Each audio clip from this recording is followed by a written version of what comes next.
नमस्कार, the Kesari times में मैं पार्थ आपका स्वागत करता हूँ।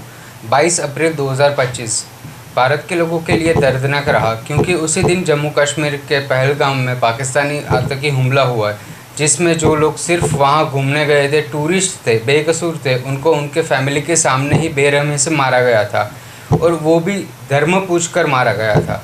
उसके बाद भारत सरकार ने उनको उसी की भाषा में जवाब देना ज़रूरी समझा था, और तीनों सेना ने मिलकर 8 मई 2025 को ऑपरेशन सिंदूर की घोषणा की, और हमारे जवानों ने पाकिस्तानी को, आतंकियों को उनके घर में घुस के मारा। और उसके बाद आज हमारे गुजरात के बीएसएफ हेडक्वार्टर्स पर एक प्रेस कॉन्फ्रेंस हुई, जिसमें गुजरात बीएसएफ इंस्पेक्टर जनरल और डीआईजी ने क्या बताया था, आइए सुनते हैं। और पूरी प्रेस कॉन्फ्रेंस बीएसएफ आईजी अभिषेक पाठक जी ने संचालन किया था। साथियों, सीमा सुरक्षा बल भारत पाकिस्तान और भारत बांग्लादेश सीमा की पवित्रता को बनाए रखने के लिए कार्यरत है। अगर मैं भारत पाकिस्तान सीमा की बात करता हूं, तो जम्मू कश्मीर की बर्फीली चोटियों से लेकर के हमारे गुजरात के क्रीक एरिया तक पूरे का पूरा जिम्मेदारी का इलाका बीएसएफ का है। यदि मैं अपने गुजरात फ्रंटियर की बात करूं, तो राजस्थान के बाड़मेर से लेकर के हमारा एरिया स्टार्ट होता है, और जैसा कि आपको पता है, बाड़मेर में विशाल मरुस्थल, सैंड ड्यून्स, 50+ टेम्परेचर, इन सभी का सामना बीएसएफ के कार्मिक रोज़ाना करते हैं।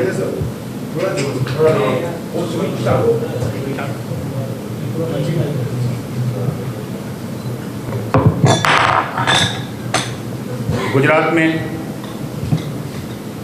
बनासकांठा, पाटन, भुज जिलों में विशाल रन का एरिया, क्रीक क्षेत्र में बीएसएफ की तैनाती है, और पूरे इलाके में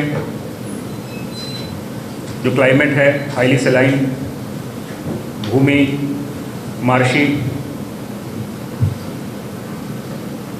काफ़ी चैलेंजिंग है।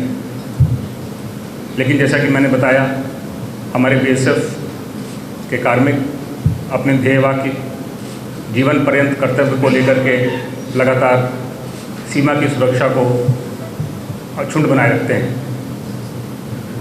22 अप्रैल 2025 को पहलगाम में एक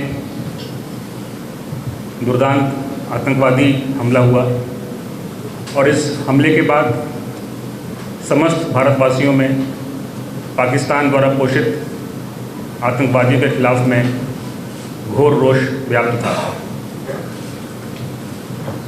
हमले के तत्काल बाद हमारे देश ने स्पष्ट किया था कि इस घटना के लिए जिम्मेदार आतंकवादियों के खिलाफ न्यायपूर्ण कार्रवाई होगी। भारत के दृढ़ निश्चय को भांपकर या उससे डर के पाकिस्तान ने भी अपनी सुरक्षा के लिए तैयारियां चालू की थी। विभिन्न इंटेलिजेंसीज के माध्यम से जो जानकारियां प्राप्त हुई कि पाकिस्तान ने पूरी सीमा के अपनी तरफ जो तैनाती थी वो बढ़ा दी थी, और नॉर्मल ट्रूप्स के अलावा जो उनके रेगुलर आर्मी थे उनको भी डिप्लॉय किया था। ये सारी चीज़ें जो हमारे बॉर्डर पे बीएसएफ के कार्मिक तैनात थे उनके द्वारा भी देखा गया, और विभिन्न माध्यमों से ये सूचना प्राप्त हुई कि न सिर्फ मैन पावर को बढ़ाया गया पाकिस्तान के द्वारा, बल्कि जो उनके हैवी आर्टिलरी, टैंक्स, इनका मूवमेंट भी फॉरवर्ड एरिया में हुआ। इन सबको देखते हुए चाहे वो बीएसएफ हो, इंडियन आर्मी, एयरफोर्स, नेवी, सभी के द्वारा तैयारियां पूरी की गई। वरिष्ठ अधिकारियों के द्वारा यहाँ पर आकर के पूरे एरिया को देखा गया। हमारे एरिया की अगर हम बात करें तो डीजीबीएसएफ द्वारा गुजरात में जो हमारा जो वर्स्ट सबसे जो कठिन टेरेन का इलाका है, वहाँ पे जाकर के जो भी हम कदम उठा रहे थे उनकी समीक्षा किया गया। हमारे सीमा प्रहरियों का हौसला अफजाई किया गया और आगे के बारे में उनको डिटेल मार्गदर्शन दिया गया। सेम कार्रवाई बाकी अन्य अधिकारियों के द्वारा भी की गई और अन्य फोर्सेस के द्वारा भी की गई। जैसा कि आपको पता है कि इंडियन डिफेंस फोर्सेस के द्वारा 7 मई को पाकिस्तान में मौजूद अनेक आतंकी ठिकानों को बर्बाद किया गया, जिसमें बहुत बड़ी संख्या में आतंकवादी मारे भी गए। लेकिन भारत की कार्रवाई से स्पष्ट था कि इंडियन फोर्सेस ने किसी भी सैन्य ठिकाने अथवा सिविलियंस को टारगेट नहीं किया, बल्कि सिर्फ आतंकी ठिकानों को टारगेट किया गया था। हम सभी फोर्सेस को अंदेशा था कि पाकिस्तान बौखलाहट में कोई कदम उठा सकता है और हमारे सिविलियंस को भी टारगेट कर सकता है। तो सभी फोर्सेस ने उसके लिए तैयारियां किया, डिस्ट्रिक्ट एडमिनिस्ट्रेशन स्टेट के साथ कोऑर्डिनेट करके और विशेषकर जो आम जनता थी उनके साथ में कोऑर्डिनेट करके। 8 मई के बाद पाकिस्तान के द्वारा बड़ी संख्या में मिसाइल्स और ड्रोन के द्वारा अटैक किया गया, बट हमारी फोर्सेस के जो एयर डिफेंस सिस्टम थे उनका बहुत बेहतर प्रदर्शन रहा और कोई भी क्षति हमें नहीं हुई। इस पूरे के पूरे दौरान अगर मैं सिर्फ गुजरात फ्रंटियर की बात करूं तो 500 से अधिक ड्रोन्स पाकिस्तान के द्वारा हमारी सीमाओं के अंदर भेजे गए। लेकिन जो भी सिस्टम डिफेंस फोर्सेस ने डिवाइस कर रखा था उसका नतीजा यही हुआ कि इन सारे हमलों में ना किसी सुरक्षा बल की हानि हुई और ना ही हमारे किसी सिविलियन की हानि हुई।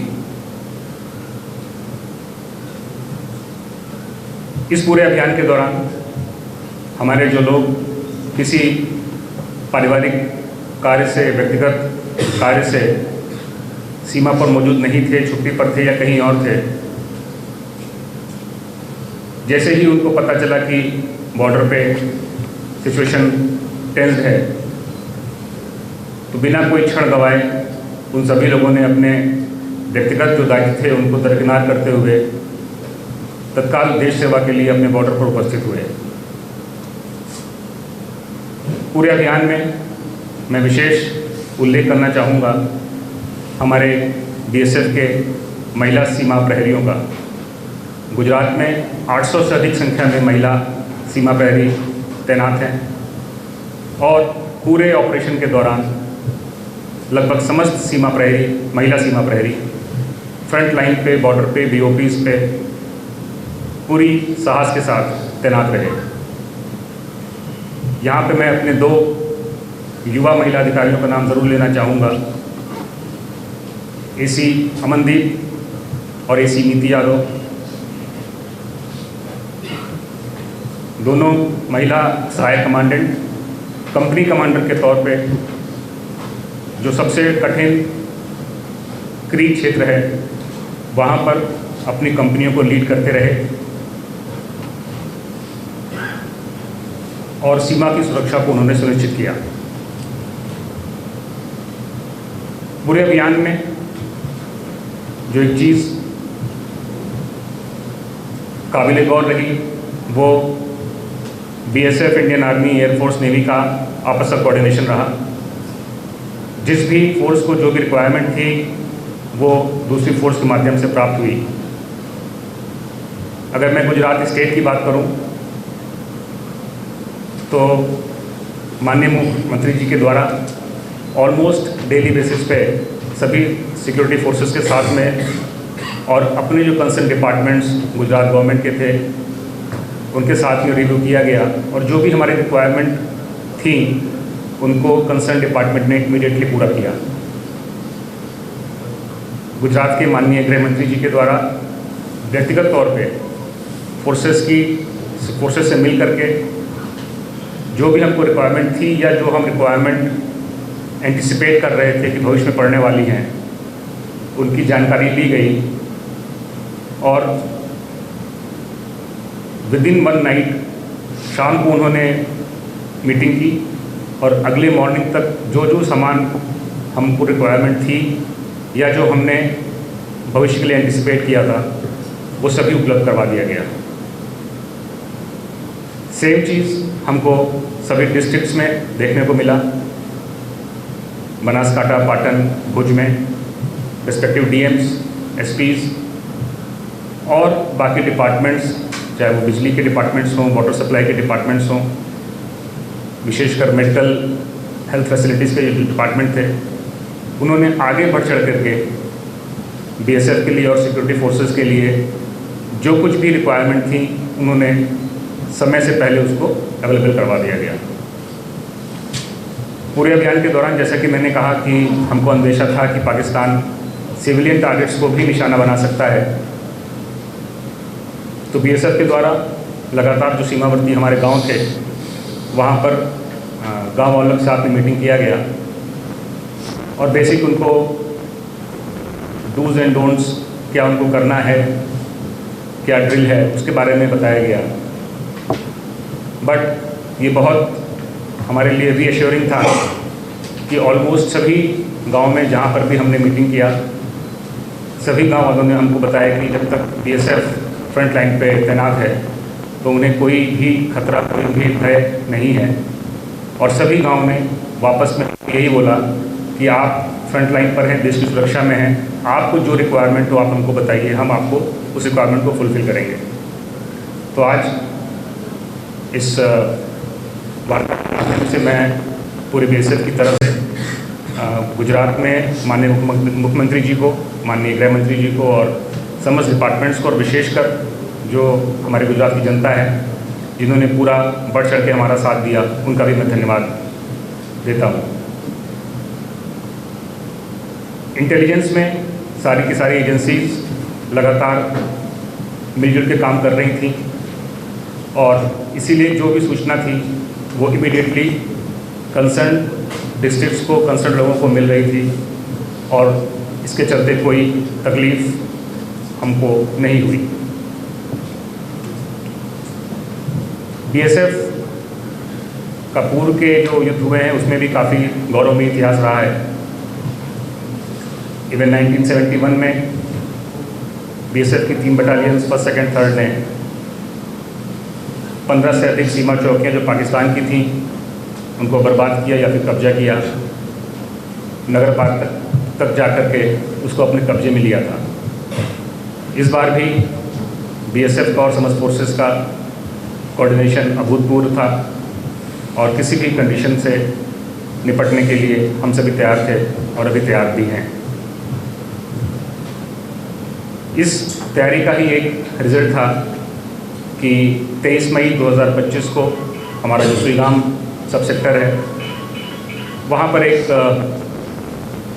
जो पाकिस्तानी पोस्ट लगभग 2-2.5 किलोमीटर दूर है बॉर्डर से, वहाँ से उस डायरेक्शन से एक संदिग्ध व्यक्ति आता हुआ दिखाई पड़ा हमारे ट्रूप्स को और ट्रूप्स ने बहुत समझदारी और का परिचय देते हुए जो भी रूल्स ऑफ एंगेजमेंट थे उसका पालन करते हुए उस इंट्रूडर को न्यूट्रलाइज किया। आगे भी हम लोग सभी लोग किसी भी परिस्थिति से निपटने के लिए तैयार हैं।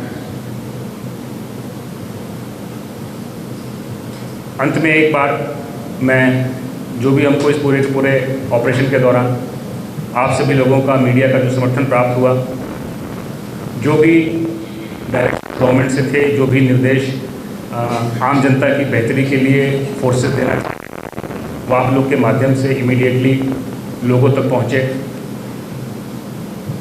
रिजल्ट इसका यही हुआ कि ना ही कहीं पर कोई पैनिक क्रिएट हुआ,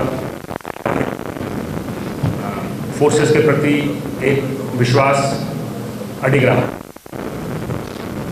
तो इस वार्ता के माध्यम से मैं आप लोगों ने या मीडिया ने जो अपना एक जिम्मेदारी का परिचय दिया है उसके लिए भी मैं आप सभी का आभार व्यक्त करता हूँ।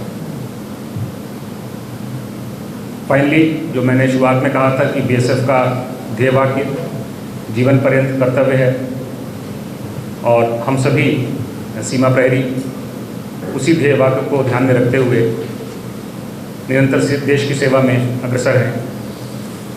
धन्यवाद। जय हिंद।